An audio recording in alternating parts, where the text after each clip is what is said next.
नमस्कार दोस्तों, मैं हूं अभिषेक और आज मैं बात करने जा रहा हूं लेखक धर्मवीर भारती द्वारा लिखी गई संस्मरण जिसका शीर्षक है काले मेघा पानी दे। तो चलिए दोस्तों, शुरू से इस संस्मरण को समझने की कोशिश करते हैं। इस संस्मरण की शुरुआत करते हुए लेखक धर्मवीर भारती जी कहते हैं कि गांव में बच्चों की एक मंडली हुआ करती थी जिसके सदस्य 10 साल से लेकर 18 साल तक के लड़के होते थे।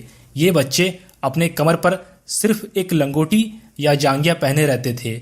जब गर्मी बहुत अधिक बढ़ जाती थी और बादल दूर दूर तक आसमान में कहीं नहीं दिखाई देते थे, तब ये बच्चे एक जगह इकट्ठा होकर एक लोकगीत बोल गंगा मैया की जय, काले मेघा पानी दे, गगरी फूटी बैल प्यासा, पानी दे गुड़धानी दे, यह गाते हुए गांव की गलियों में घूमा करते थे।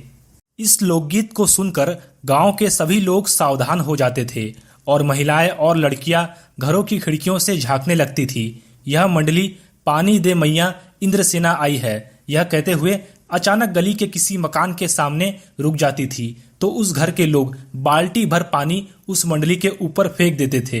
कुछ लोग जो इस मंडली को पसंद नहीं करते थे वो इसे मेंढक मंडली कहा करते थे, और जो लोग यह मानते थे कि इस मंडली पर पानी फेंकने से बारिश हो जाएगी वो इस मंडली को इंद्रसेना कहा करते थे। जब जेठ बीतने के बाद आषाढ़ भी आधा गुजर जाता लेकिन फिर भी बारिश नहीं होती तो गांव और शहरों में सूखे जैसे हालात हो जाते हैं। मिट्टी सूख कर जमीन फटने लगते हैं। इंसान और जानवर पानी के बिना तड़प तड़प कर मरने लगते हैं। फिर भी आसमान में बादलों का कहीं नामो निशान तक दिखाई नहीं देता।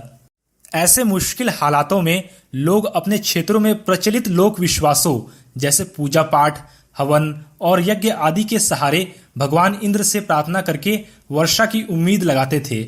जब सब कुछ करने के बाद हार जाते हैं तो इंद्रसेना को बुलाया जाता था। इंद्रसेना भगवान इंद्र से वर्षा की प्रार्थना करते हुए और गीत गाते हुए पूरे गांव में निकलती थी। उस समय लेखक को भी पानी मिलने की आशा में यह सब कुछ ठीक लगता था, लेकिन एक बात उनकी समझ में नहीं आती थी कि जब चारों ओर पानी की इतनी कमी है, जानवर और इंसान दोनों ही पानी के लिए तड़प रहे हैं, तो फिर इतनी मुश्किल से इकट्ठा किया हुआ पानी लोग इंद्रसेना पर डालकर उस पानी को क्यों बर्बाद कर रहे हैं। फिर लेखक कहते हैं कि यह इंद्रसेना नहीं बल्कि पाखंड है।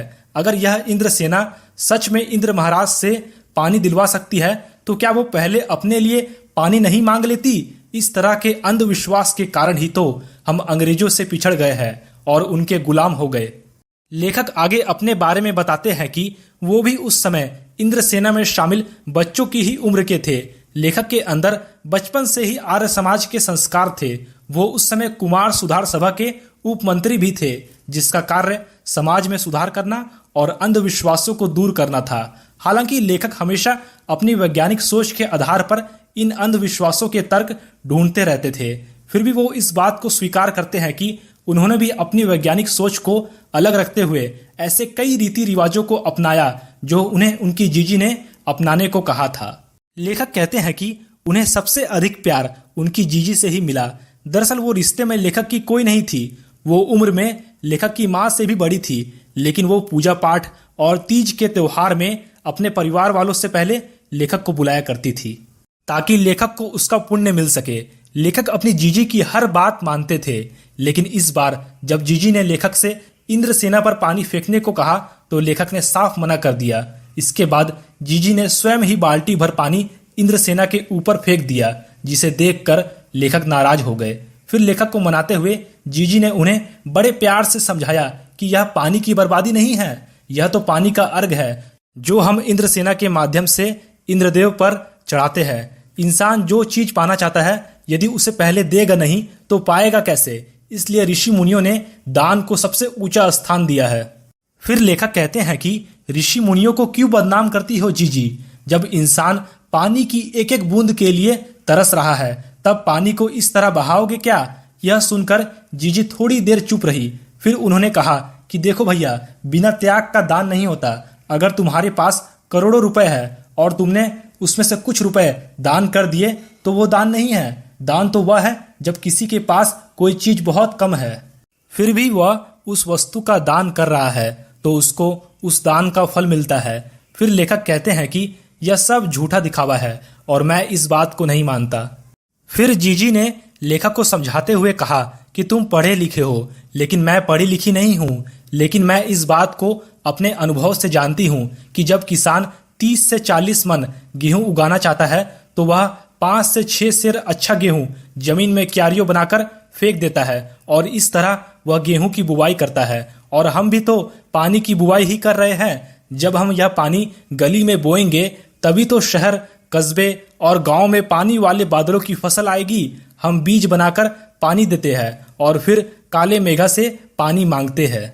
जीजी लेखक को आगे समझाते हुए कहती हैं कि सभी ऋषि मुनि कह गए हैं कि पहले खुद दो, तब देवता तुम्हें 4 गुना और 8 गुना करके लौटाएंगे। सिर्फ यही सच नहीं है कि जैसा राजा होगा वैसा ही प्रजा का व्यवहार होगा, बल्कि सच यह भी है कि जैसी प्रजा होगी वैसा ही राजा का व्यवहार भी होगा।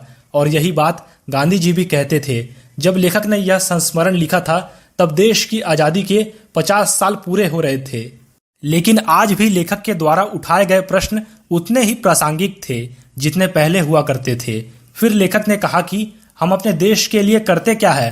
हमारी मांगे तो हर क्षेत्र में बड़ी बड़ी है, लेकिन त्याग का तो कहीं नामो निशान तक नहीं है। हम चटकारे लेकर लोगों की भ्रष्टाचार की बातें तो खूब करते हैं, लेकिन क्या हम खुद उसी भ्रष्टाचार के अंग नहीं हैं?